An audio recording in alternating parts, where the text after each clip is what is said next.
Hello everyone, 1 second, just having a couple of issues. Sorting out the audio. There you go. Hello everyone, and welcome back to PSGL here for the final round of the Crossplay Cup. Today I'm joined as normal. Well, not as normal actually. I'm joined by Moore, who joined me on the first race, but I had Jake on the second, third, and fourth round, and then Moore's joining me for the final round. So hello again, Moore.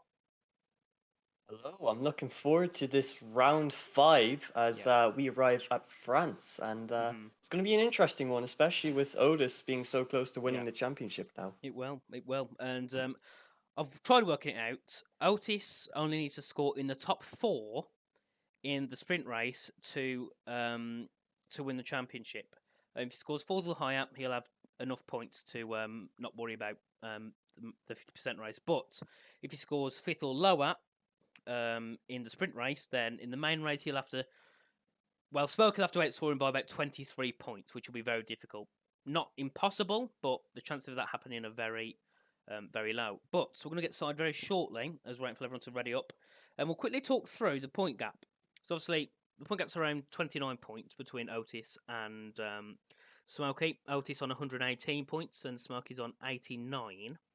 If I just quickly find the here we go, the standings. Yeah, so Otis on 118. Otis on Smokey on 89. The gap between PS and Xbox, however, is actually pretty close. 290 points for Xbox, and PS have 260. I mean, there's just 30 points separated them, so there is a chance PS could score more points than Xbox in his championship, depending on how this race ends. Between Xbox and PS, of course. It's been a very dominant performance from Xbox, really, top two. I'd say PS have more consistent drivers in the points, but Xbox obviously has Smokey and Otis, which are just on another level compared to the others. And we looked at round one, where we began in Australia, where Otis won both races. He dominated them completely.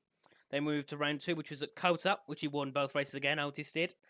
And then round three, we had a bit of a change in the win for once. Otis in the sprint race. I think he got no points. He had a bit of an incident on the final corner. I believe it was with I think it was with Rudy or something, and Rudy ended up winning the sprint race. And then in the main race, Otis got second, and the person who finished in first was Smokey. So we took his first win 3 rounds in. It took him 6 races to do so. Then last week we was here at Silverstone for the fourth round, where Otis yet again won both races. I would say this was his most dominant performance. He did absolutely amazing. So today he's going to look to try and hopefully make it an extra 2 wins, meaning the whole championship he'll have won 8 times, and he will be on the podium 7 out of 8 times, which I would say is pretty good. Don't you agree, more? Yeah, definitely. I mean, that's ultra consistency there. 7 out of 8 podiums. That's definitely something to be happy with, you know. Only missing out on one podium out of the 8 that we've had, obviously, with only 4 rounds gone by. There's been 8 podiums because of obviously the sprint format that we have here in the Crossplay Cup. But yeah, like you mentioned, actually, between the obviously Otis has been Um, very dominant this season so and is looking to win the championship.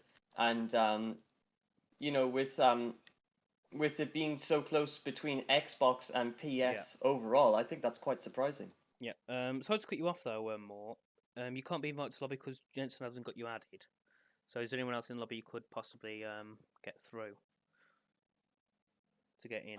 Yeah, I'm just adding him now, so then All hopefully right. I'll be in the lobby and we can get ready for this one-shot qualifying, which is going to be quite intense for all the drivers. There's only 2 more rounds in this 6th round season, so the Yeah. pressure is on to try and get Hmm. those final good results in.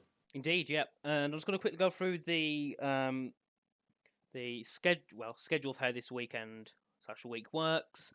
Obviously, we have a one-shot qualifying to start it all off. Then we have a 9-lap sprint race, and then we'll also have a 27-lap feature race.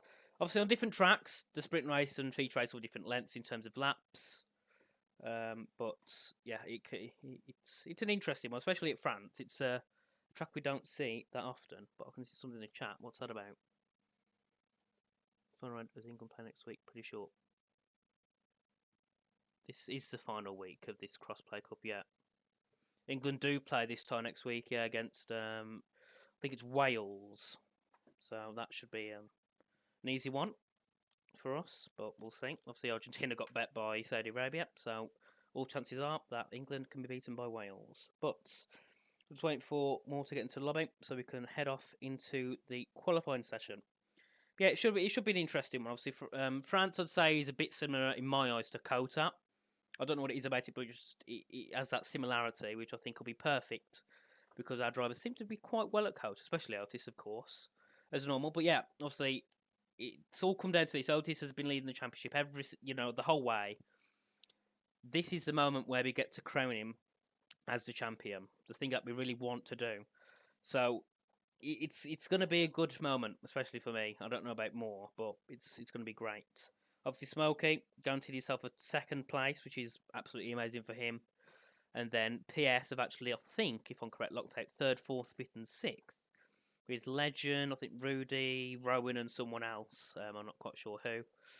But yeah, we've got everyone in the lobby. We're just going to wait for someone else to get in. So we'll just have a look now. We'll talk through the drives we've got today. We've got HSR Amin, we've got Otis Lawrence, we've got Jack, we've got Schumacher, Steph, Choco, Ian, Smokey, Rowan, Frankie, Legend, Rudy, Kazizzle, Sky there if you say it, Dino 12, Black Box, Smalley Balls, but we'll just refer to Smalley, a bit more family friendly, and Rick. And then Tom and Jensen. That's everyone in today. We've got a few more PS and Xbox. Unfortunately, a few couldn't make it. But yeah, just got to wait for everyone to ready up. Someone said in the chat they need to pop to the toilet, so we have to wait for them. So yeah, should be in very shortly. And it's quite hard to keep talking you when there's nothing going on. More, is there anything else you'd like to say about this about this track in general? Yeah, obviously France. It's a bit of a tricky one. Obviously, it's quite a technical one with also a lot of high-speed corners. You know, in the final sectors, obviously that little bit of technicality where you have those medium speed corners, but you have to hit those apexes so precisely, and every corner sets up the next turn, especially the final few turns of the third sector, that long sweeping left before the pit lane and the final turn. You have to set yourself up nicely in the turns before that. And then obviously sector one, you have the double chicane, and then obviously the next chicane coming into the middle sector, coming out of the DRS. And one thing, quite a few DRS zones here. Two, one on the pit straight and one on the back straight, and they both go into chicane, so should be some spicy action going into there, and hopefully one or two moves we can see into there. And yeah, I think it's a good track for overtaking, but it's obviously also a good track for a driver's challenge, as a lot of tricky corners. And I think that mixture is pretty much a perfect balance. Obviously, a lot of people don't really like France in real life, as in real life the racing isn't as great. But in the game, it does produce some really good racing, because like I said, a mixture between being able to overtake and also presenting a challenge. But sorry everyone for the lobby delays, but hopefully, I think I've been struggling to get myself in, but I think I'll be able to get in just a few moments now. Yeah. I was going to say about especially through turns 1 to 5. So you've got the first chicane 1 and 2, then you come down towards 3, 4, 5, and 6, which I would say are possibly the most difficult parts of the track. Not for the technicality of actually driving it, but the fact of how easy it is to get yourself a track penalty. Obviously, you saw Schumacher in France this year, the real Schumacher, who got his track time deleted at turn 3, and it's such a difficult place because, going a centimetre offline can ruin your lap. But you've got to make sure you stick right on that white line. You can't go 1 centimetre to the left or to the right, otherwise your lap can be done. That's what makes that section of the track so difficult. We've seen drivers in F1 league racing, in real F1 and other motorsports always struggle with that first part because of how easy it is to invalidate your lap times. And obviously, because we've got one-shot quali, you've got one shot and that's it. There's no second or third chance. So it's all about how far do you push it before you think, yeah, I kind of want to at least get a lap in. If I'm 2 or 3 tenths off what I could be, at least I've got a lap. Some people obviously be like, well, it's all or nothing. So it's going to be interesting to see what the drivers do in short quality, because I'm in one shot quality, because I think in tracks like Silverstone it's a lot easier just to push it the whole way. it's a lot harder to get invalidations and spin. But France invalidations are horrible, especially coming out of turn 5 in terms of traction. That's difficult. And then obviously you got turn 11. That's pretty simple. Then you come into 12. You've got to be careful on the power on the exit there. Then you come into 13 and 14, which are pretty simple. And then 15, you've got to be careful not to spin it on the exit because that, for some reason, people tend to struggle there. Yeah, so it's going to be an interesting track. We're going to go back to the starting soon screen for now as we quickly wait for everyone to get in. I think we're actually starting. And more, I'll give you the selection of who you want to go through the qualifying with.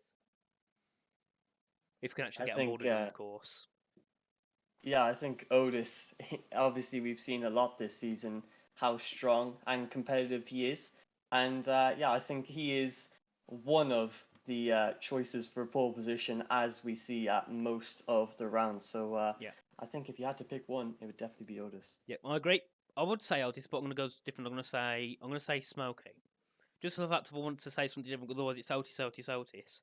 But also, more, I'll give you the opportunity to talk through the lap. Sorry, I'm still struggling to actually get into the lobby here. Oh.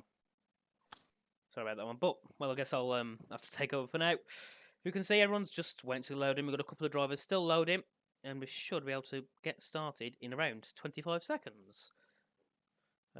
Yeah, that's one thing about this game. It seems everyone always has struggles to get invited to the lobby.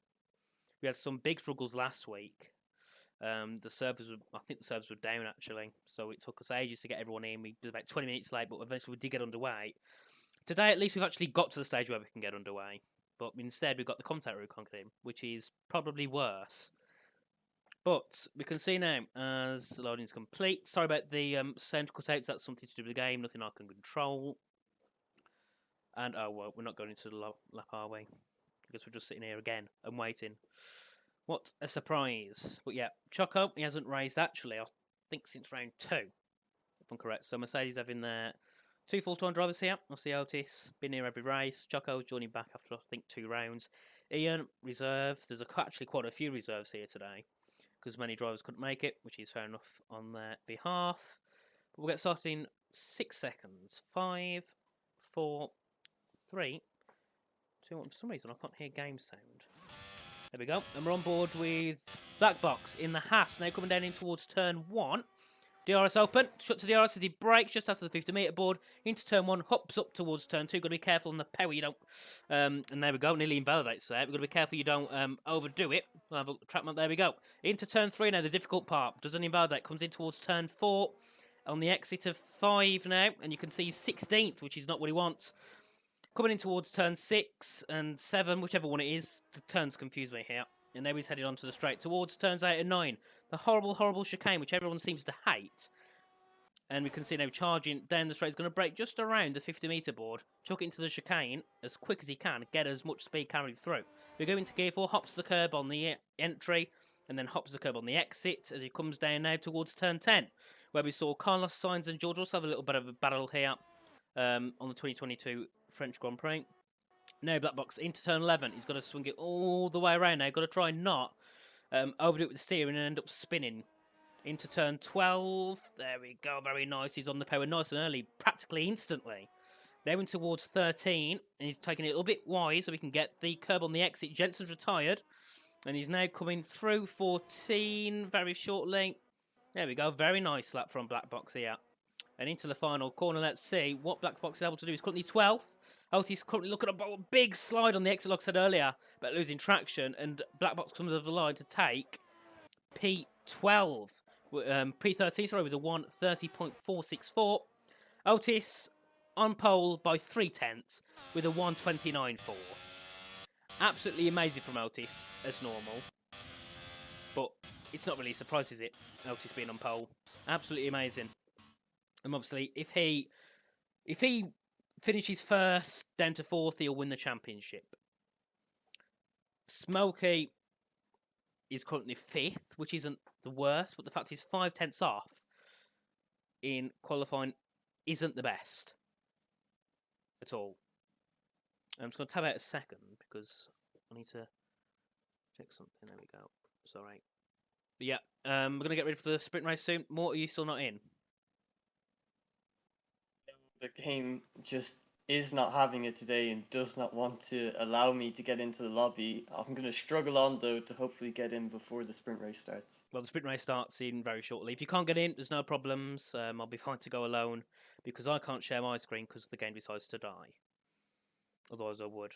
But yep, we're going to get everyone ready for the sprint race. The final sprint race of the Crossplay Cup here at PSGL. Will it be Xbox? Will it be PS? Who comes out on top? 30 points separate them. So it could be very interesting to see what happens. And it looks almost wet or like it's going to rain. We don't get much of an angle, but it looks like on the pit wall there's some, well, against the pit lane, it looks like there's some kind of rain or puddle. But then you can't really see much on the ground. The ground doesn't really give us much of an indication. The sky, however, says it's either raining or it's going to be. So this could be interesting for the drivers. Obviously, some might not have a wet setup. Some might. And more's in, finally. And we have 3 seconds until we start. More if you'd like to lead us off. Yeah, hopefully I can load in soon enough here to see this race start because it should be an interesting one into the first chicane. We've got 5 lights. Sorry to cut you off more. And then off we go. Otis gets a really good start there. And also a good start from Kaziza, who took P2 in qualifying, which is really good considering I don't think he's actually raced this season yet. Sky that up to P3. He's fighting with Rudy. Smokey's also fighting with Legend behind. And there's quite a few drivers going off down out of turn 2. And we've got Sky and Smokey going side by side into turn 3 now. Let's see, does Smokey get the inside light? Yes, he does, but he gets pushed round. And does he manage to keep it into turn 5? No, he doesn't. Legend also looking to take a bit of an odd line around the outside, goes off the track. Was looking for a bit of an overtake there from Legend, but unfortunately doesn't get the move done. Jack in 6th, just behind Smokey and just ahead of Legend. Legend's going to look to possibly get past him down in towards turn 8. More, are you loaded in yet? Yeah, thankfully, and the battle between Legend and Jack continues on. Legend, an aggressive move to the inside, can't commit to it just yet. Does not have the braking force in that AlphaTauri, but you can see he's got a better exit out of the middle sector chicane. He's now pulling alongside into this flat-out right-hander, and it looks like he's going to be ahead coming into here. The AlphaTauri moves himself up into P6, and he's now going to be on a charge to try and break into that one of those top 5 positions. Meanwhile, Otis able to maintain the lead off of that race start, and Kazizzle maintaining P2 crucially. TF Rudy moves himself up into those podium positions. That's a mistake there from VSR Jack, and that's now allowing Rowan and Tom to get into the battle. Tom trying to find a way through. He gets boxed in between the Aston Martin and the Williams, and he's now looking to the inside into the final turn. VSR Jack, is he going to lose 3 positions here in just a matter of turns? It looks like yellow flags in the final sector there. Not quite sure who that's for. That's for the Alfa Romeo of Schumacher, who's falling down all the way to P19 because TF Black Box had to box for what I can only assume was a new front wing. And yeah, what a chaotic start that was, but one man who's had a very good start is Talent Factory Frankie, moving up 5 positions after starting P16 after that one-shot qualifying session. But yeah, he's now moved up 5 positions, almost into that into those top 10 positions, and hopefully he can get himself a few points in this sprint race. But Otis on lap 2 of 9 has already broken the DRS to the Shazoo driver of Kazizzle right behind him. And that is a good gap to get out nice and early in the sprint race before the DRS is enabled. But you can see Kazizzle is fighting back. He's trying to hang on to that DRS and try to get it once it is enabled on lap 3. But Otis will be making sure that he's pushing as hard as possible to get the Red Bull out of it. Meanwhile, the McLaren MP4 of Skizzer, you can see he's struggling to keep up with the top 3. And if he can't get into the DRS of those guys, it could mean that people like VSR Smokey and TF Legend are going to lose out to them. So hopefully Skizzer can pick up the pace here and catch up to the top 3. Meanwhile, we're about to start lap 3, and Otis Lawrence, he's got a 1.2 second gap, so I think he's just about broken that DRS there. Yep, while you're talking about Sky that, I've been watching Choco and Rick down in P14 and 15. They had such a good battle coming out towards turn 10. There was side by side, I just about caught them in the corner of my eye. Switched to them into turn 11, side by side into turn 12. And they stuck side by side the whole way from turn 10 all the way to turn 13. Absolutely amazing from those two. They're just coming out of turn 2 now. Choco's moved back a little bit, it's about 4 tenths. But I could see this battle between these two brew up even more because Choco seems to have the pace. You can't get the move done because that's the difficulty with this track. You just can't get that move. Even though you can be such a quick driver, it's just impossible. But Otis leading by 1.1 seconds. Absolutely amazing from Otis. He's just... I don't know what it is, but I don't know how he's so quick. He's just such a quick driver. No matter what comes his way, he always manages to fight back from it. P down for P18 and 19. We've got Schumacher and Amin fighting. Schumacher getting up on Amin now. Puts him into P18. Alfa may having a really bad start. Jensen spun. I think it was at turn 2. And Schumacher ended up spinning at the final corner after having a bit of a collision. I think with might have been black box. He's had to pit. So Alfa Romeo up 17th and 18th. Bit similar to real life, which is the last thing we want. So hopefully they can fight up back up the field and possibly snatch a point or two coming out the sprint race. But we're on board with Tom now, who's looking to be gaining on Rowan. Rowan's lost DRS to Legend ahead, and Tom looks like he's a lot quicker now, 1.5 tenths. Coming into the final part of the track, up towards turn 15 and the final corner here at the circuit. Paul Ricard, let's see now, is Tom able to get past Rowan coming down towards turn 1? Yeah, it's going to be very close here. The Ferrari has plenty of straight line speed with the power of the DRS, and he looks to the inside coming into turn 1. And VSR Rowan isn't going to fight that too hard. He tried to go for a bit of a switchback move, but actually ended up hitting into the back of Shizou Tom. Hopefully doesn't have any wing damage after that one. You can see, I mean, in P19 getting himself a 3-second time penalty. I think he actually disconnected before the start of the sprint race. So that's why he's not been doing too well off of this sprint race start. But there's plenty of battles going on here. You can see the DRS trains that are beginning to form, and that is because you know, those crucial DRS points, they gain you so many tenths per lap, about 6 tenths per lap around this French circuit. So it's really crucial that you have that DRS, and we saw with VSR Rowan what happens when you don't. Tom just absolutely flying past him coming into turn 1, but there's now a battle for P2. Talent Factory Rudy makes a move to the inside of Kazizel into the flat right, but now coming into this very long left-hander. You need to make sure that you're maintaining enough speed to get a good exit out of there, but Talent Factory Rudy makes his way up into P2 in this sprint race. So he's looking very nice for himself, and possibly could be finishing on the podium. Let's see if he can catch up to Otis ahead of him. I think the gap was 1.5, now brought down to actually 1.4, so maybe Rudy has some pace in the locker. We'll have to see if he can use it for these final 4 laps. But you can see the DRS train, Shizou Tom pushing as hard as he can to try and get back in to the DRS of the top 6. And as you can see, a bit of oversteer for Tom coming through turn 1 and 2, but keeping it on track 4. Now that's yellow flags in the first sector, and that is because Talent Factory Frankie has had a spin, and so has Smalley in the Haas, falling all the way down to P19 now, and the 2 Haas's down in the bottom 2 positions. A shame to see, but Talent Factory Frankie losing a lot of time because of that incident, and it's causing chaos in the background. The 2 Alfa Romeos going side by side. Schumacher manages to make the move on VSR Jensen, taking advantage of the confusion, and you can see he's now up into P16. But if we move up, you can see Rick making the move for P12 on the Red Bull of FVR Ian. That's a good move from Rick, showing how powerful the DRS is on that back straight. But there's not too many laps to go. We're already halfway through, and that is just how quickly these sprint races go. Yeah, this sprint race has just flew by for me. We're on, well, nearly starting lap 6. We've had nearly 5 laps, and it's just flew by. It felt like 1 lap. But Otis, I noticed, started to lose a little bit of time to Rudy. Rudy seems a little bit quicker than him, apart from when it comes to the final sector. But in the first and second sector, Rudy was a lot quicker. I managed to get that gap from 1.5 then to nearly a second. He nearly broke 5 tenths, which is absolutely amazing. Legend, however, he's just not performing up to standard at all. In the first few races, he was absolutely flying. He was definitely a contender for the championship, and then I don't know if it's because he isn't practicing or if he's possibly got issues with his wheel or something, but he's just lost complete pace over these last 2 or 3 races. Oh, a big lock. Oh, no, hang on. No, ignore that. My game lagged. It looks like Sizzle went off the track, but he didn't. He just respawned back on the track. So, false alarm, Sizzle didn't go off the track. But watching Sky that on the back of Sizzle, just 5 tenths between those 2.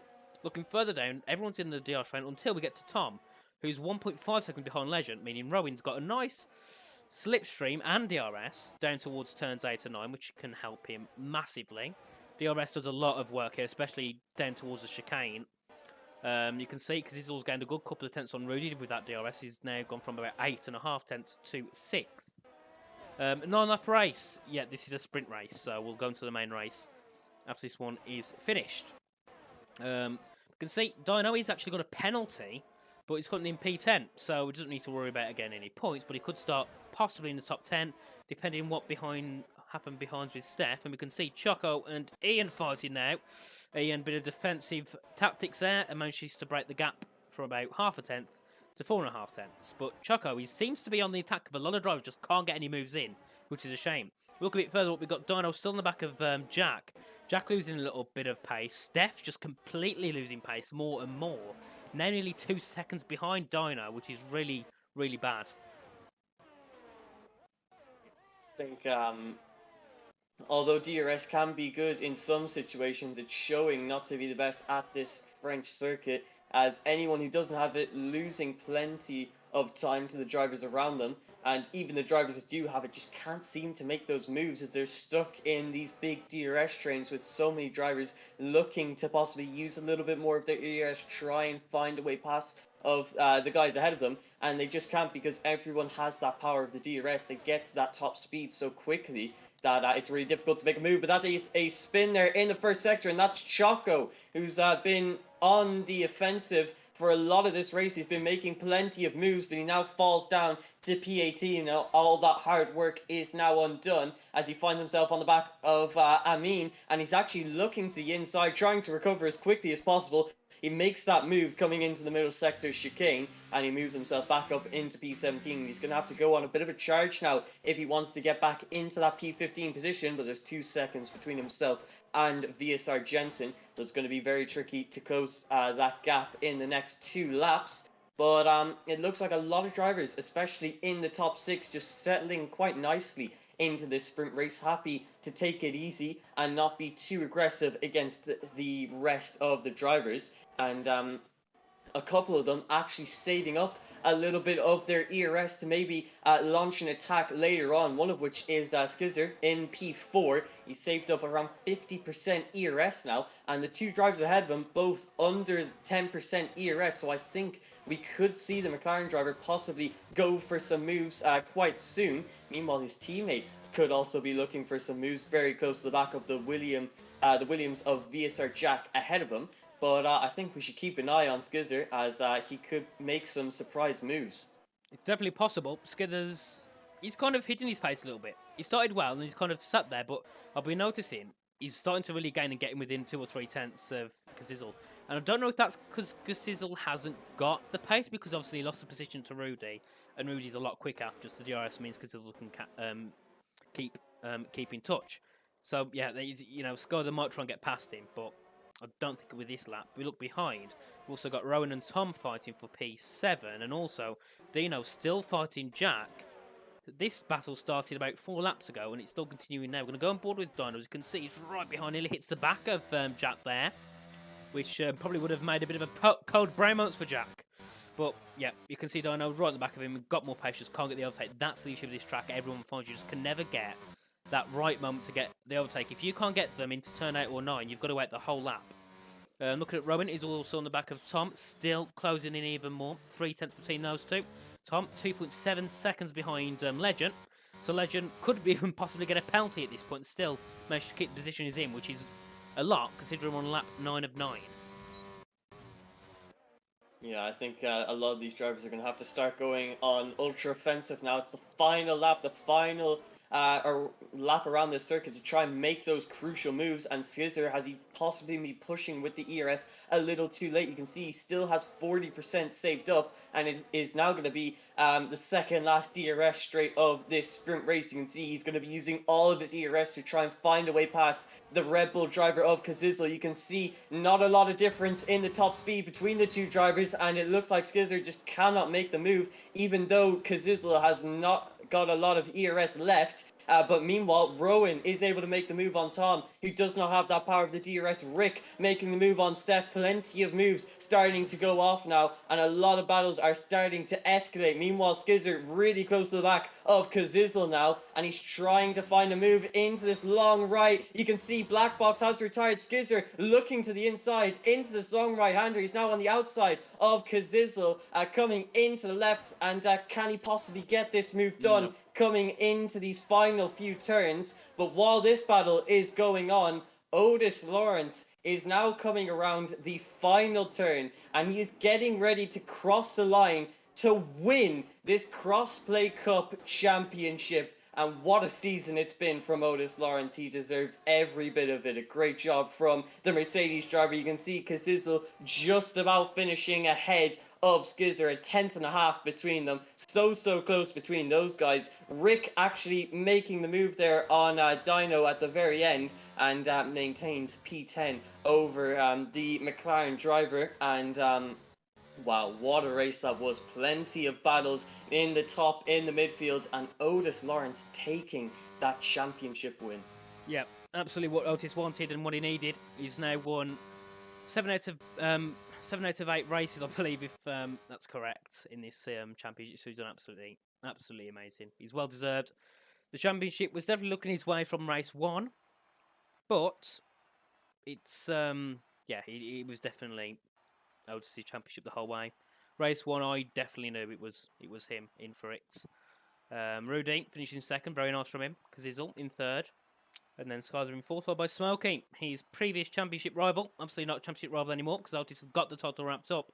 Finishing in fifth, Legend, making a bit of a comeback. Finally got some points. He scored 6, so it gives him 3 points. And then Rowan, 7th. And then Tom, the final point scorer, finishes in 8th, with his teammate in 2nd. So that's very nice for Ferrari and for Aston Martin. But unfortunate for Mercedes, though. Obviously, they've got their Otis Lawrence in 1st, and then we've got Choco Den in 14th. Which is a shame. But we're on to the final race. Obviously, it doesn't matter if Otis wins or not. But it's definitely Otis has definitely got that pressure off his back, and he doesn't even need to worry at all. He could DNF and be perfectly fine, no matter where Smokey finishes. I think we'll definitely call the title at the end of the race. Make it more special, because as much as it does seem when it's like, yeah, he's won it, but there's one more race to go. So I think we all admit that it's not as exciting when it's 1 or 2 races before. Do you agree, Mort? Yeah, definitely. It's a little anticlimactic to win in the sprint race, but nevertheless, Otis will definitely be very happy with that. Yeah, but we'll do another little big reveal for Otis at the end of the race, just to add that level of excitement, and hopefully he can end it off with another win in this championship. Obviously, last round of the season. This is the final race, and I'm sure he would be super happy to end it off with a win, even if he has won the championship. So he'll be pushing mega hard to try and win this one. But yeah, that was an interesting race in the sprint. We now have Talent Factory Rudy on the front row. He was able to make up a position after struggling a little bit in that one-shot qualifying, so we'll have to see what he can do from the front row of the grid. But the drivers are now ready for this race start. We have 5 red lights.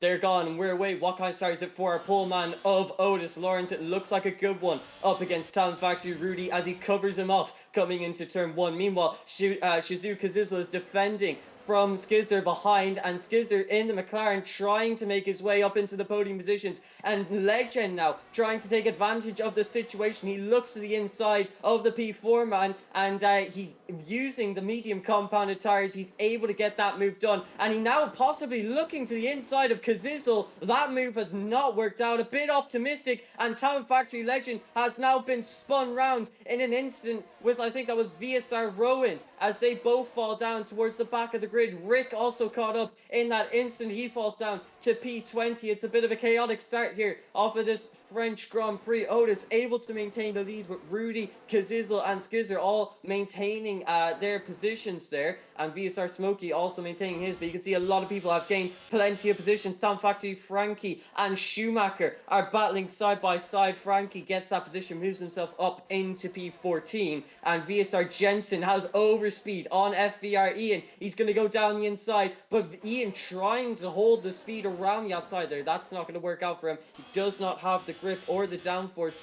to go around the outside of Jensen like that, who, not to mention, has actually made up 9 positions off of that race start after having that unlucky sprint race. He now finds himself in P8 in this Grand Prix. You can see the top 10 all separated by absolutely nothing, but it's an unlucky start for people like Rowan, Legend, and Rick. They're not going to be happy with that. Meanwhile, Jensen is actually looking for another move. Can he make it 10 positions off the race start? I think he can, as he goes down the inside of Dino into turn 1. That's a great move. Meanwhile, Shizou Rick sadly coming into the pit lane and retiring from the session. That's going to be the first retirement of this Grand Prix. Hopefully, we don't see any more, but VSR Jensen is a man on an absolute mission.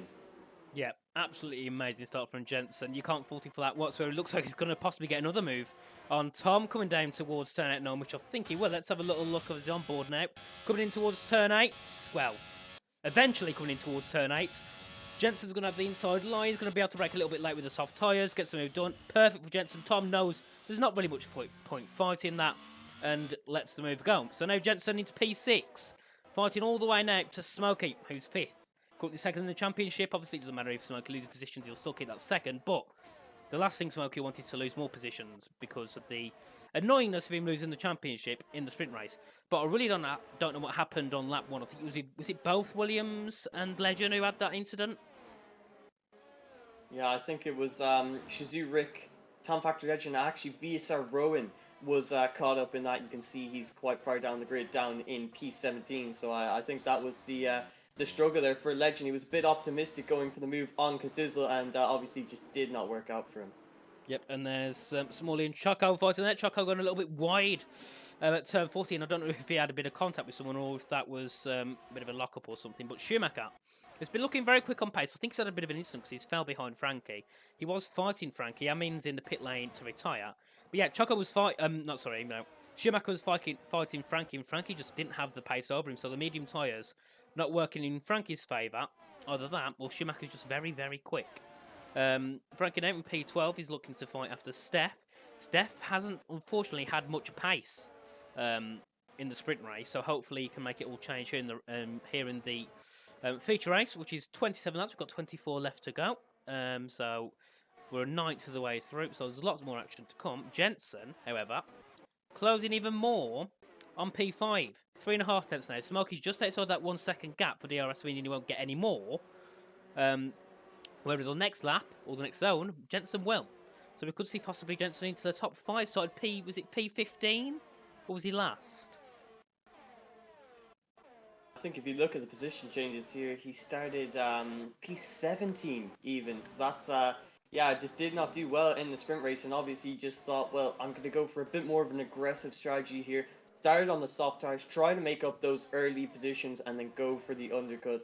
I can only assume that he's going to be going soft to hards, as that's the only real viable strategy if you're starting on the soft compound tires. But yeah, he's had that great start, even with the power of the soft compound tires. A very, very impressive start, and he's going to be happy, and he's going to have confidence now to try and push these soft tires for as long as they'll go, and hopefully when he gets onto those hard compound tires, he'll be able to push them nice and hard. And obviously he's going to get a massive undercut, I should say, on these guys, so that should gain him a bit of time. But obviously these guys will have fresh mediums compared to his old hards compared to the end of the race. But right now the track position possibly worth it. I'll have to find out as the race continues on lap 4 of 27. An interesting thing to note, Otis Lawrence, for what seems like the first time in forever, hasn't actually pulled out of the DRS of P2. Talent Factory Rudy is showing immense pace in this French Grand Prix, and he's keeping up with the race leader and doing a very good job. 5 tenths is the gap between the Ferrari and the Mercedes, and who knows, Talent Factory Rudy, Kazizel and Skizzer could be a 4-way battle for this race win in this final round, and we can only hope so. VSR Smokey obviously has dropped out of that DRS of the top 4, just struggling to keep the pace with these guys, and that is why he's under so much pressure from the soft runner of VSR Jensen, who could definitely be looking for a move quite soon. and with those softs, massive advantage in these early stages on the hards. But I think it's going to be around now, lap 5, lap 6, lap 7, where the soft tires are really going to start to degrade and lose quite a lot of grip compared to the hard runners. You can see that's VSR Rowan, who's actually come into the pit lane there, and sadly our third retirement of the session, even with 0 crashes. So a shame to see. But obviously a couple of the drivers just didn't have that good start and got a little bit demotivated. But yeah, I think for the rest of this race, for the rest of these 22 laps, I think it could be a 4-way battle for the lead. He definitely could. Otis has got the pace, but he just doesn't seem to have the pace he normally has, especially in the sprint race. Oh, and that's Ian round at turn 5. I saw that one. Clear as day. Just lost the traction, I think, on the exit. Jensen, nope, getting past Smokey now to take P5. Smokey being demoted down to P6, knows he can't fight it, so doesn't even bother, and just lets him fly through. Tom will be the next car that Smokey will try and defend from. And Tom's had a very good exit of turn 9. Let's see now, is he able to get Smokey into turn 10 and 11? He's getting closer. He's about 10th back. I don't think it's going to be enough, though, to get a move. But he's going to go for it up the inside. There we go, Tom up the inside. Sticks a wheeling, keeps the wheeling, gets the move. Puts Tom into P6, pushes Smokey down to P7. The championship protagonist at one point. Now down in 7th, which is the last thing he wants. Jensen is 1.2 seconds behind Sky. That he's just got a 2/10 gap to gain to get yourself into that DRS zone and join the battle for the lead. Obviously, Jensen will be needing to pit way before any of the other guys do. Frankie gets a 3-second time penalty, though, for multiple warnings. He's down in 11th, so he doesn't really need to worry because he's not going to score any points anyway. The position he's in at the moment. Ian has dropped again at turn 15. Although that was pitting. No, he's gone off at turn 15. He's gone into the pit lane and reset to track. And just time for the sessions, we've got 4 retirees now. After only 6 laps of the race, which means that's nearly like, what, 0.7 retirees per lap. Dino, however, is on the back of Smokey. Smokey's got no pace whatsoever. I'm starting to think, has he got damage? He's just not got the pace to go, defend against absolutely anyone. He's been overtaken by Jensen, Tom, and soon to be Dino. Then Jack's just behind. Let's see now. Dino's gaining a little bit. He's not gaining too much. It won't be enough to make a move, but it'll be enough to be like, right, Smokey, you need to pick up the pace, otherwise you're going to lose another position and be dropped down to P8, meaning he only finished with 4 points. Obviously, we're only on lap 6 of 27, but the last thing he wants is to lose positions at the start. Schumacher and Choco are fighting also. Schumacher and Legend are fighting as well, coming out of turn 9 at the chicane. Schumacher got the pace, had a really bad start, he's P15. Looking to put himself into possibly P14 on the back of Legend. Legend's on the mediums, but just hasn't got the pace. We've got Choco also battling on the outside, making contact there with Schumacher, but Choco backs at the last second now, and he can't make that move. But Schumacher right on the back of Legend, coming out in towards turn 12. Nice on the exit for Schumacher. They're able to still keep with him, even though he's on the worst tyres. Jensen, however, gaining on Sky that. 1.08 seconds behind, so we'll be looking to get DRS possibly up out of turn 5. He's trying to eke out every last advantage from these soft compounded tires and use them to the absolute maximum, but it seems like maybe they're just running out that little bit, losing the rubber that he once had on the race start. You can see he's able to consistently keep that gap at around 1.2 seconds, but it does not look like he's actually gaining by too much anymore, so he'll be considering the option of possibly boxing suit for the hard compounded tires, and that could be another incentive because he's come out of that right-hander and he's got on the traction just too early, and he has spun the car and falls all the way down to P11 after what was an absolutely fantastic start, gaining 12 positions, moving from P17 to P5. He now finds himself down in P11, losing about 3 to 5 seconds from that spin. So and you can see he's actually spun again coming out of the middle sector chicane, and after doing so well off of that race start, it does not look like this race is going to be going his way, as he now falls all the way down to dead last. And yeah, would not be surprised to see him come in like the other 4 have to retire from the session, because that can just be so demotivating for a driver to just see the opportunity in front of you to score great points for yourself and have it all thrown away from you know, going for that risky strategy. So VSR Jensen now down in P16 and really struggling with these soft compound tires. A shame to see, but if we look a little bit closer to the front now, Talent Factory Rudy has just about dropped outside of that DRS of Otis ahead of him. He's been using all of his ERS to try and maintain that gap. And you can see, obviously, Otis has picked up the pace. That's why Rudy is struggling that little bit. And also, Kazizel has tried to pick it up, but just can't. He's now outside of the DRS of the top two. So that top four DRS train has actually been broken now, although Skizzer remains in the DRS of Kazizel and using all of his ERS on this straight now. He's possibly looking for a move into turn 8 at 9 chicane. He goes down the inside, very committed on the brakes there, and he gets that move done. He finds himself in the podium positions now, and with a big ERS advantage over the likes of Kazizel and Rudy. So he's had some great race management, not only in the sprint race, but he's now converting that to the Grand Prix itself, and it's really helping him out at this stage in time. P3 for the McLaren driver, and with all that confusion at the top of DRS trains being broken, this could be a perfect opportunity for Tom to pull Smokey and Dino into the DRS of Kazizel and Skizzer. So yeah, I think Otis just tried to start pushing there, and that has really broken all of the DRS from the top four. Yeah, the incident with Jensen will definitely be making Smokey a lot happier, because it means now he's got Tom, who hasn't got DRS in front of him, meaning he can just claw Tom in, whereas beforehand, obviously, Tom had Jensen just ahead, so, you know, obviously there was not really much of an advantage for Smokey down the DRS straight. But now that will be like heaven for Smokey. He knows he's got a chance of getting that P5 back. So Tom's still 1.7 seconds behind Kazizel, because Kazizel's obviously got DRS on the Sky that. So it's going to be unlikely that Smokey can get himself into that top 4, but I'll definitely think he'll be happy with the P5, because his pace is definitely not where it should be today. Dino, however, also gaining on Smokey. 4/10 is the gap between him and Smokey. Smokey has a very identical gap between him and Tom. So this battle down here for P5 could get pretty interesting with the McLaren as well, because Dino's been on a lot of pace.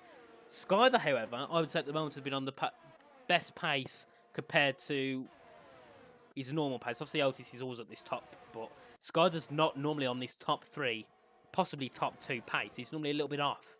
So it's nice to see Skyler in the provisional podium positions. Obviously looking for a P3. That would possibly put him around 4th in the championship, if I'm correct. We've also got Legend fighting with Smalling down at turn 11. Choco also going to be wanting to take a bit of this and get himself a move and put himself into P13. He's still fighting side by side on the exit at turn 12 now. And then Smalling goes to the outside wider line on the entry of 13. Pushes Smalley just a little bit wide from Choco there, but Choco gets position, puts him onto P13. Legend, about a second behind Black Box, so he'll be able to get into the DRS possibly on this straight if he's lucky. Smalley looking for a bit of ambitious move up the inside of Choco in turn 15, possibly to scare Choco, but doesn't work out. He's stuck down in 14 still with a penalty, which means he's technically last, because obviously he'll drop behind Schumacher. And I don't think multiple warnings are much of an issue on this track, so I can't see it being an unlegit penalty. But yeah, Smalling and Choco and Legend, these are fighting for P12. And further up the grid still, we have Skyler on the back of Rudy. Rudy's now dropped to 1.3 seconds behind. Skyler's just 7/10 behind Rudy, which is really good. Dino's actually spawned, I think, down at turn 4 or 5, which is the last thing he wanted, because he was looking to take possibly a P5 home. Now he's going to be looking to fight for a P10. Now into P11 as Black Box goes up the inside, gets past him before the braking zone, puts Dino now down to P11. So we've had the commentator's curse on Jensen and also on Dino, because Jensen was started 17th, moved up to 5th, dropped down to 16th because he DNF'd, and then Dino moved up to 5th, possibly fighting for 5th, and he's now 11th. With Legend right on his tail, obviously Legend's on the medium, so we will have a little bit of an advantage on tyres just for a couple of laps until they start to die off. Yeah, you can see consistency just a little bit slightly lacking. As you can see, he actually gets a 3-second time penalty there as well. Obviously, as these hard tires degrade your braking points, your racing lines, how much power you can apply after each turn, it changes every single lap. And obviously, he hasn't been able to keep up with it, and that is why he has had that spin on the hard compound tires. He actually decides to come into the pit lane and retire from the session. So a lot of drivers just getting very frustrated this Grand Prix and deciding to box and retire from the session, even though he had the chance of battling with Tom Factory Black Box for P10 in this race. So a shame to see that he has decided to box and retire from the race. Meanwhile, Talent Factory Frankie comes into the pit lane. He is the first of the medium runners to box for those fresh hard compound tires. They're going to be quite cold coming out of the pit lane, but hopefully this undercut should gain him a little bit of time on the drivers ahead of him. I think he was battling the likes of VSR Jack and VSR Steph, but I think one point I'd definitely like to mention is the McLaren of Skizzer, currently in P3. Like I said, isn't up here that often, but I think he has just he played that to absolute perfection. He was staying in P4, didn't want to make any moves, was saving up his ERS, and then once Otis started pushing and breaking those DRS links, he decided now is the time I'm going to push. Got past Kazizel and got himself back into the DRS of Rudy, and he now finds himself in P3. So Skizzer doing a very good job so far in this race. He's now able to put plenty of pressure under the Ferrari of Rudy, who has not got the DRS of Otis ahead, but Rudy has shown great pace this race as well. So a lot of drivers doing very nicely for themselves. Rudy has obviously been able to keep up with Otis for so many laps, but you can see just outside of that DRS range, he's going to be pushing as hard as he possibly can to get back within that 1 second gap. But even though we're having a battle for the podium positions, there's also plenty of battles in the midfield and for the lower points paying positions like TF Black Box and Town Factory Legend going at it for P10 in this race, and also Choco having a good battle with the likes of Schumacher and Smalley. So there's plenty of battles up and down the field, but as we arrive on lap 12 of 27, those hard compound tire runners are going to be considering boxing soon. Obviously, we saw Town Factory Frankie taking those medium compound tires for about 11 laps, or 10 laps, I think it was. So he was able to take those mediums for quite a while, so maybe we'll see some hard runners come in around lap 17, although you look at the likes of Talent Factory Legend, who's actually taken those mediums for quite a while, 11 laps now. Meanwhile, towards the front, VSR Smokey getting ahead of the Ferrari of Shazoo Tom. That's a good move from the Aston Martin driver to push himself into the top 5 in this race. But as the drivers behind are battling, Skizzer is getting ever closer to the back of Town Factory Rudy, continuing to build up his ERS, and I think he could definitely be looking for a move quite soon. Yeah, that's definitely possible. Smokey is... The issue with Smokey now is he's 3.2 seconds behind Kazizel because of how much he's had to wait behind Tom. Skyler, however, gets past Rudy towards turn 1, puts him up into P2, provisional second place, which is something Skyler will definitely want. Rudy promoted, demoted down to P3, and Kazizel still stuck in that DRS train. He can't really make any moves, but he can't lose any moves. He's just stuck in that DRS train, which is the last thing he wants. Smokey, however, is going to have even less of a benefit to this because he's got a 3.5 second gap, and the people in front have got DRS. I mean, he's going to lose even more time coming down those straights. So there's a possible even undercuts and overcuts could work against Smokey, and people could get out easily ahead, which is the last thing he wants. Obviously, Smokey wants to finish in the top 5, but I think he'd rather finish on the podium, especially for his last race of the Crossplay Cup season. So it's going to be interesting what Smokey's plan is. And I've got to say, I've noticed all these few laps, it's getting darker. So it doesn't mean rain's coming, but it means the track will start to get cooler. Cooler track might be better for some people, but it might not be better for others. I mean, we could see a bit of change of pace on some drivers. One thing that annoys me the most, though, is how people DNF in this race for hardly anything. Dino was in P11 with a penalty, DNF'd. Jensen, fair enough, and even fair enough. But Frankie was also running about P12, 13. He DNF'd as well. I couldn't see the point of that, because anything could happen. I'm sure safety car's turned on, well, it should be. So why not gamble for safety car and possibly get yourself some points? It makes no sense to me at all whatsoever. But watching Tom, yet again, got the DRS on towards Smokey, down towards turn 1. Obviously won't be able to make a move yet. But it's nice that he's got that DRS protection, meaning Jack isn't going to be much of a threat behind. Jack, however, having a pretty, I wouldn't say stealth race, but he's kind of just sat there and not really done much. But he's got himself into P7, which I'd say is a pretty good start, especially with 14 laps in. We're nearly, actually just over halfway length of the race. But Otis has got a 1.3 second gap to Sky today, which is mad. Yeah, Otis hasn't been on the pace he has been in previous races, but he's still 1.3 seconds ahead of the whole field, or at least P2. So he's doing a really good job. But considering all the ones behind have got DRS and they're still not gaining, means something. But you can see now, Tom rides on the back of Smokey, 3.5 tenths, 2 tenths, 2.5 tenths. Not close enough to make a move, but definitely close enough to think about making a move in possible upcoming laps. And I could see people starting to gamble for the pit soon, because I'd say I think it was Frankie and Leisure who ran on the mediums, and they did a good 11 laps, could possibly stretch it to 12 or 13 if needed, which means we could see people possibly pit this lap or next lap. Tom, yet again, on the back of Smokey, still can't get past, but still reining him in. 3 tenths. This is obviously a section you can't really overtake at all, unless you get caught napping. Sorry, Sergio Perez. Sky the pits, Rudy pits, and Kazizzle pits as well. We've got quite a few pitters here. Are these two going to pit? No, they're not. They're going to stay out. So Tom and Smokey decide it's best to stay out for now. Let the others pit, and we'll see what happens. Obviously, no one gets a time penalty for speeding the pit lane, which is good. But Otis now leads by 7 seconds over Smokey's previous title contender, meaning Otis will want to start stretching that gap even more, so we can get an overcut, on Sky, that Rudy and Kazizzle. Obviously, we talk about Otis struggling at this track, and maybe it's a weaker track for him. But at the end of the day, like you mentioned, 1.3 seconds ahead of the rest of the grid. He's shown great pace, as he has for this entire season, and he is still showing it again today, although it might not be the dominance that we've come to expect from him.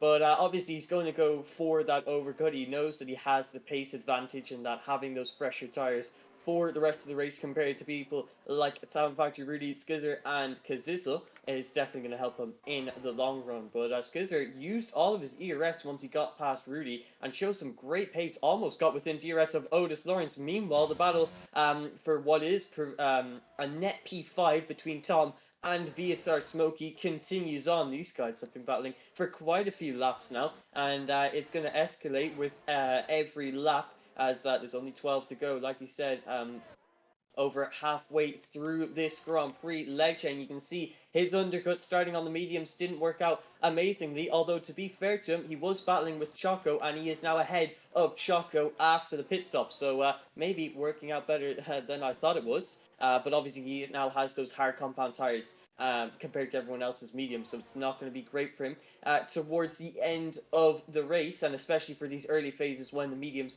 are going to be a lot quicker. Otis now comes into the pit lane, and he is now coming to the pit exit. Where is he going to come out relative to the McLaren driver of Skizzer? And as he comes out of the pit lane, Otis is going to maintain that lead, but for how long? He's going to have the disadvantage of cold, medium compound tires that he needs to heat up as quickly as possible.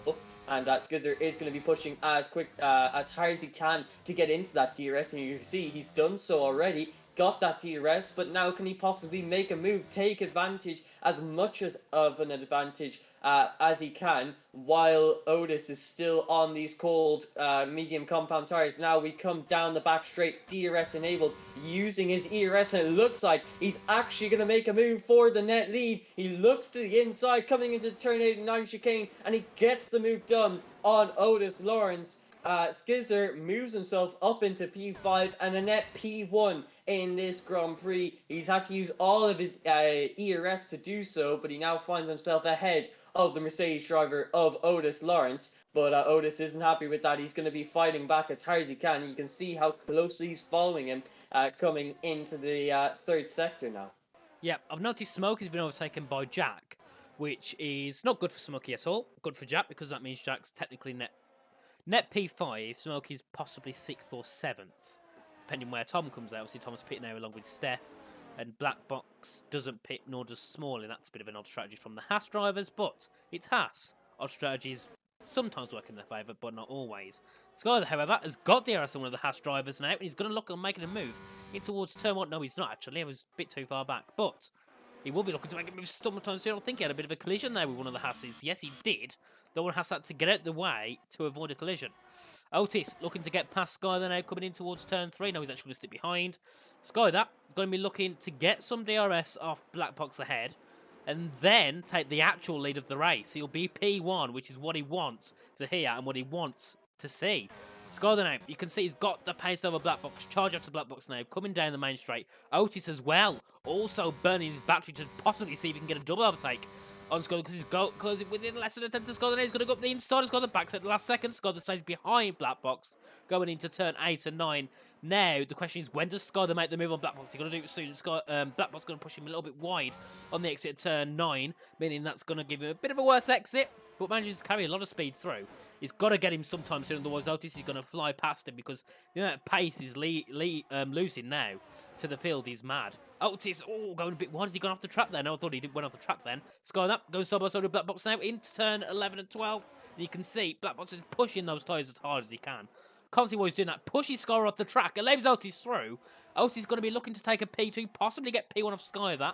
Let's see, gets through on Skyler as well. Big snap from Skyler now.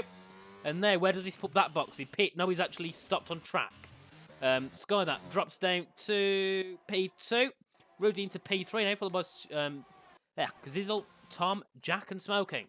What an eventful few laps that was. Yeah, definitely a big, decisive moment in this race as Otis retakes the lead of this Grand Prix over Skizzer, who was being very aggressive with those Haskars. He knew that he had to get past, but was just struggling to do so.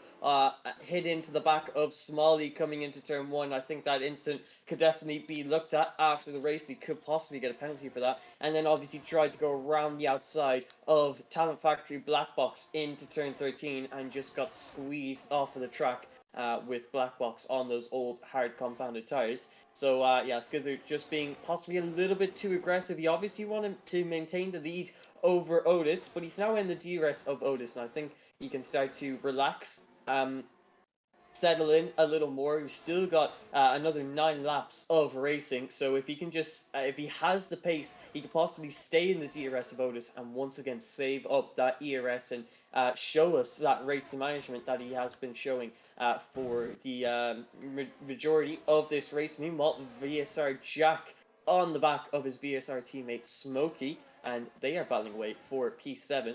But Jack got quite a nice undercut on VSR Smokey, was able to get that position, but obviously did not last long, as VSR Smokey, with the slightly fresher medium compound tires, it doesn't seem like much one lap, but makes quite the difference when it comes to overall grip. VSR Smokey was able to regain that position, and is now on the back of Shizou Tom, but crucially, Shizou Tom has even fresher tires than Smokey, so not only does he have P5 in this Grand Prix, but he has the advantage, the grip advantage over the Aston Martin of VSR Smokey. So Tom in quite a good position now, but the main battle is now between the top 4, Shizou Kazizel, Talent Factory Rudy Skizzer, and Otis Lawrence, all battling it out for these podium positions and of course the race win. Otis, he's been pushing nice and hard. He's almost broken DRS to Skizzer behind, but down this back straight, that DRS giving him quite the advantage, and he's able to stay within that 1 second gap.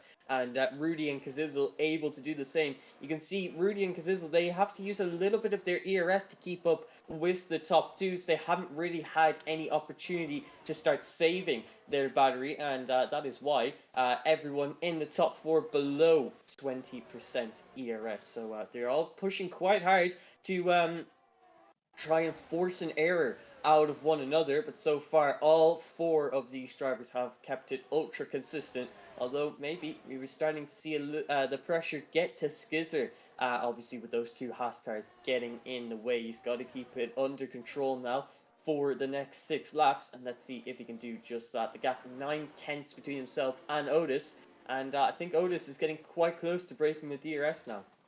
He is. Otis just about 8 tenths, obviously. Depends if Skyler can keep it all the way down towards turn 6.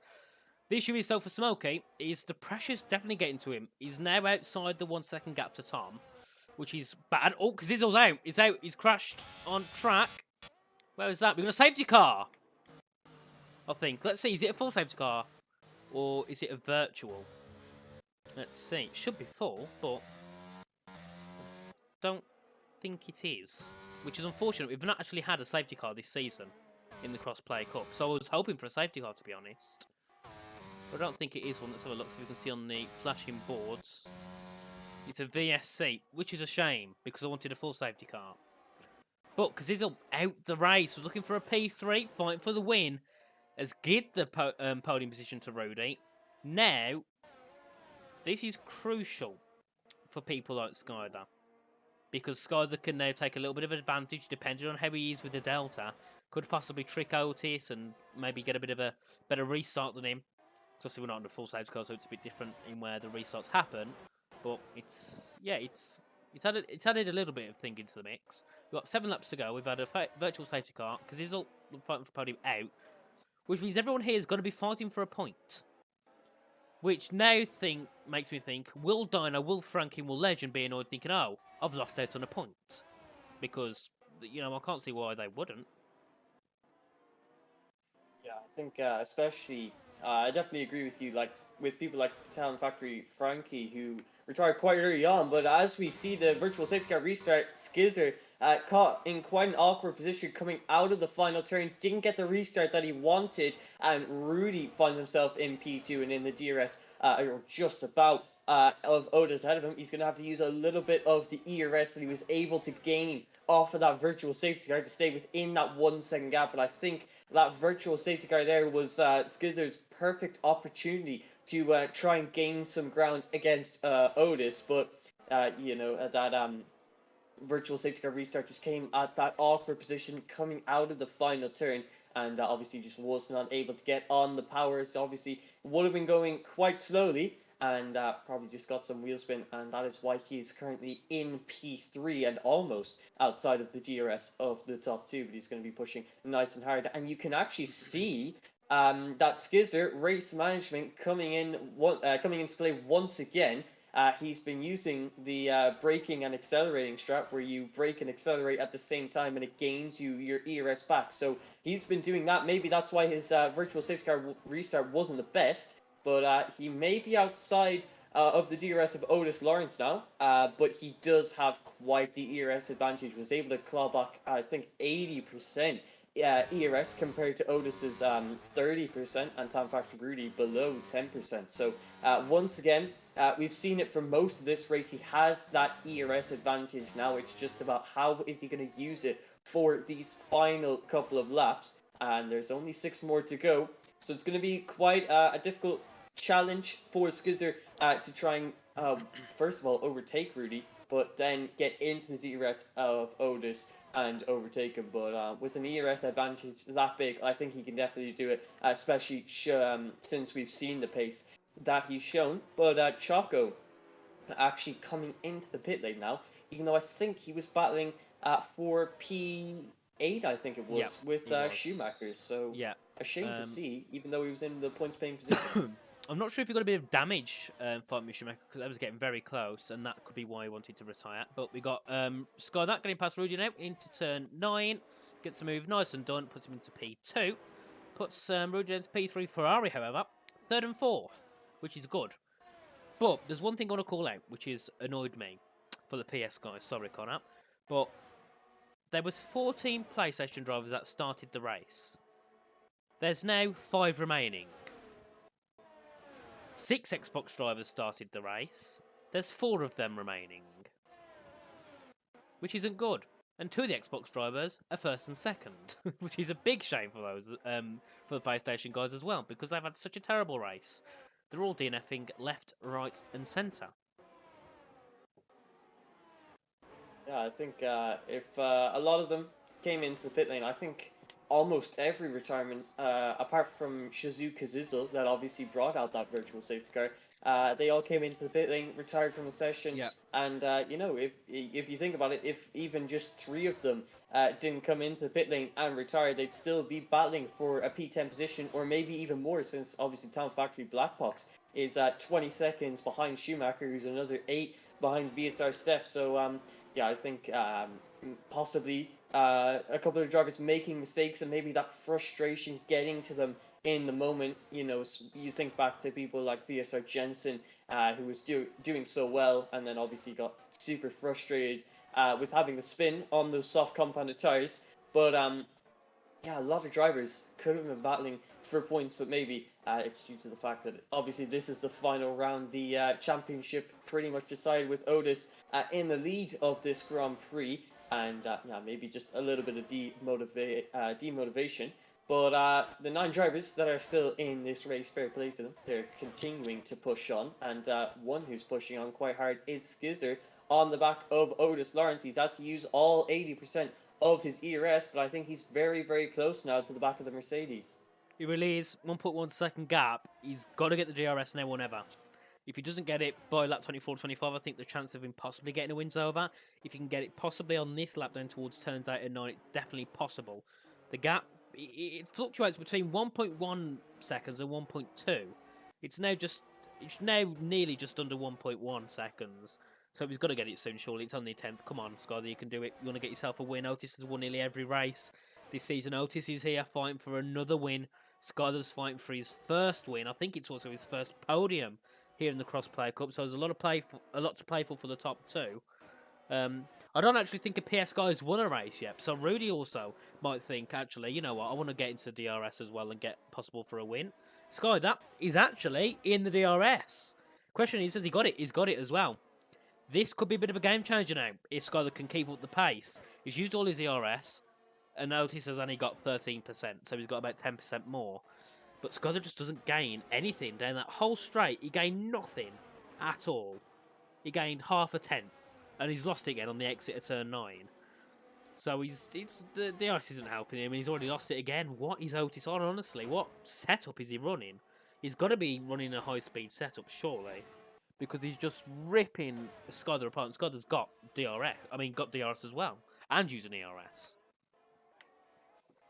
Yeah, I think a lot of people, when we were coming into this Crossplay Cup, they were obviously talking about, I think, that maybe Xbox, the lower wings, works better for Xbox drivers. So maybe that's why Otis is so quick on the straight, and Skizzer obviously just wasn't able to gain an advantage even with the power of the DRS, but he's continuing to push on. He's trying to get that DRS, even if it gains you that half a tenth per lap. That is so crucial when the gaps are so close. But with every passing lap, it seems less and less likely that we're going to see Skizzer go for the win here. Yeah, he has 1 lap older tyres, and with 3 laps to go, he's still just outside of that DRS by such a minuscule amount, and actually using so much ERS that he was about 0% coming into turn 4, I think it was. So yeah, he's had to push his ERS really hard. He's had to push his tyres really hard, and it does not look like he's got much left to give. And as we come down the back straight, still does not have that DRS. He's been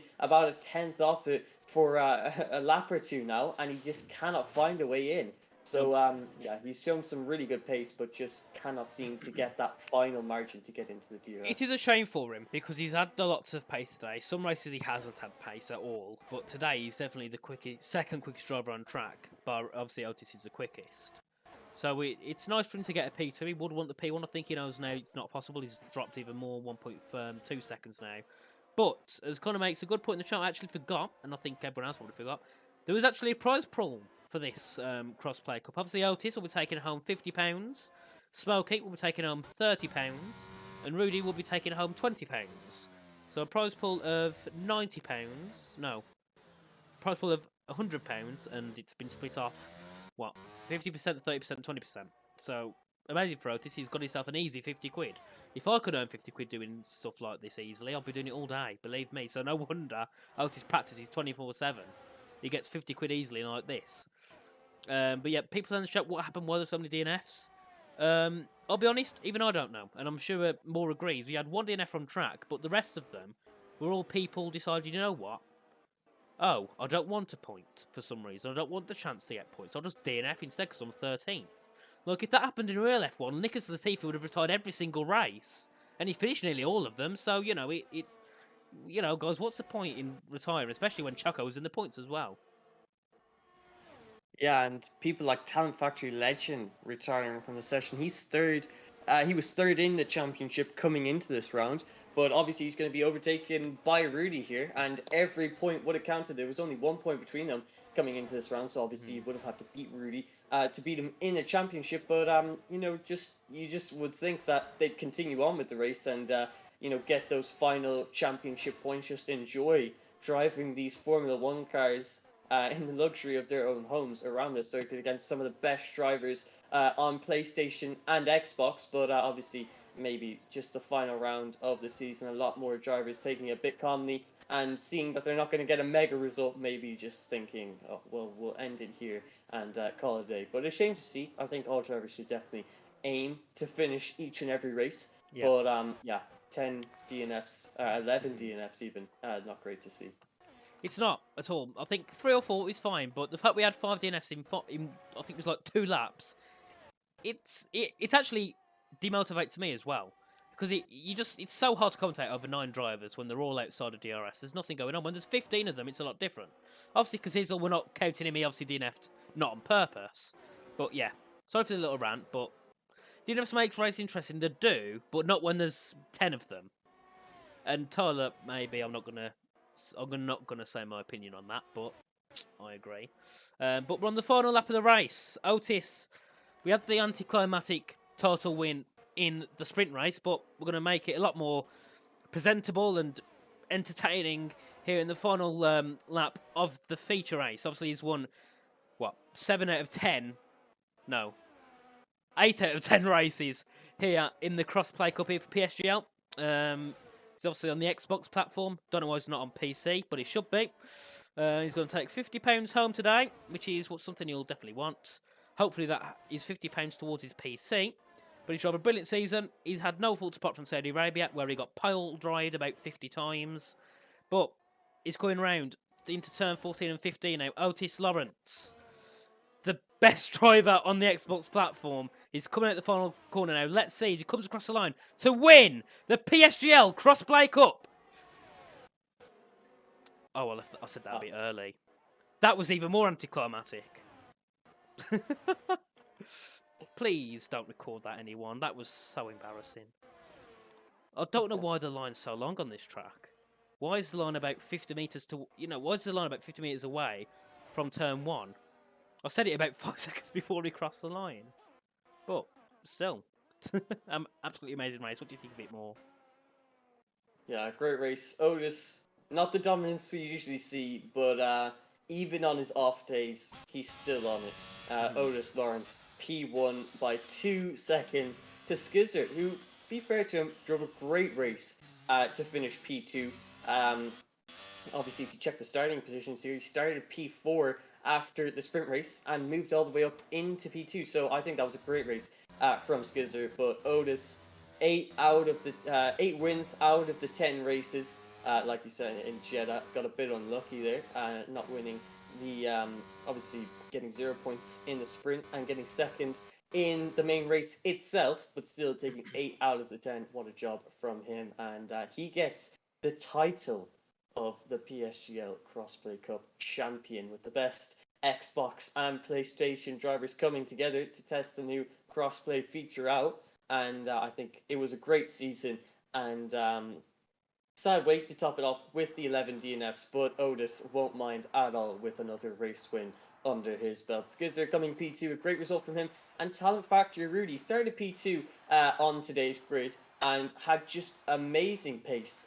Was able to keep up with Lawrence for plenty of laps, but I think the difference between P2 and P3 today was definitely the race management, which I've been circling back to so much whenever I mention Skizzer, but it just has to be mentioned. So yeah, there is your podium, your final podium for this Crossplay Cup season. Otis Lawrence P1, Skizzer P2, and Talent Factory Rudy coming P3. VSR Smokey a little further off than he maybe would have liked to be, but I think P4 in the end is still a good result for him. Yeah, absolutely amazing.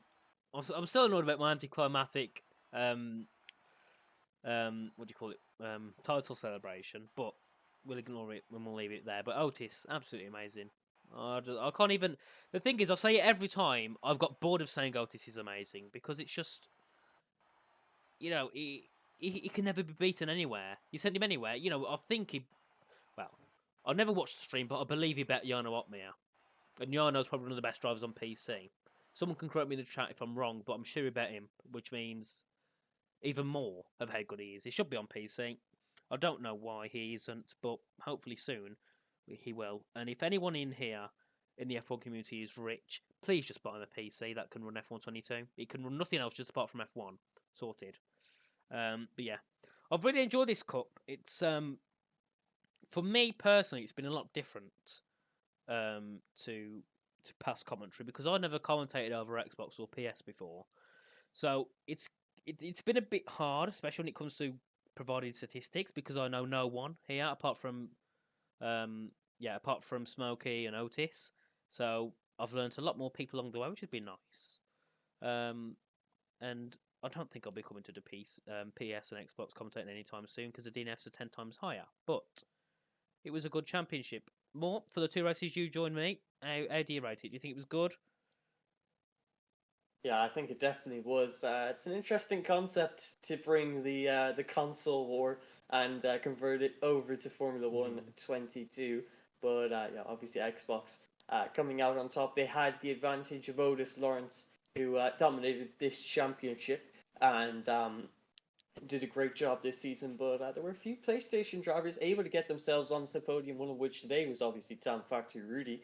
But I think I think overall. What I personally take away from this is that Xbox just have those few shining talents who are able to get those super good results, but PlayStation have a bit more of a consistent lineup in this particular Crossplay Cup with being able to get those drivers consistently high up into the top 3, into the top 5, and getting drivers into the top 10 and the points paying positions. So yeah, that's personally what I've taken away from it. But it was a great cup, plenty of competition, and yeah, I think the drivers definitely enjoyed it too, getting to know some new competitors, obviously the PlayStation guys, driving with the Xbox guys. Never really done it before because there's never been a crossplay before F1 22. So I think it was not only a good experience for us, the commentators, but I think the drivers definitely enjoyed it too. Yeah, definitely. And unfortunately, we still never get anyone to come in for interviews in here, which is a shame. On the PC we do, but for this Crossplay Cup we don't, which is a shame. I would have liked to have some interviews, especially with Otis after winning the championship, and possibly Sky there and Rudy. But yeah, we're going to end it here because there's nothing else to talk about. The Crossplay Cup is final. Well, not finally, actually. It's over. There's no more Crossplay Cup race, which is a shame because it's been fun, especially meeting all these new drivers. Been confusing at times, but it's been good. And I don't know why I'm making this into deep thought chat, but it is what it is. And yeah, we're going to they didn't have the interview too. They did, yes. But we're going to end it here. So I want to thank everyone in the chat yet again for joining us for such a great cup, great race. And yeah, we'll see you. Well, you'll see me on Thursday for PSGL F3 and more. When are you commentating next? Well, I'll be hoping to see you all on Monday for PSGL Formula 5 on PlayStation. But yeah, it was a good race, and I hope you all enjoyed. So thank you everyone for joining, and we'll see you all later. So goodbye.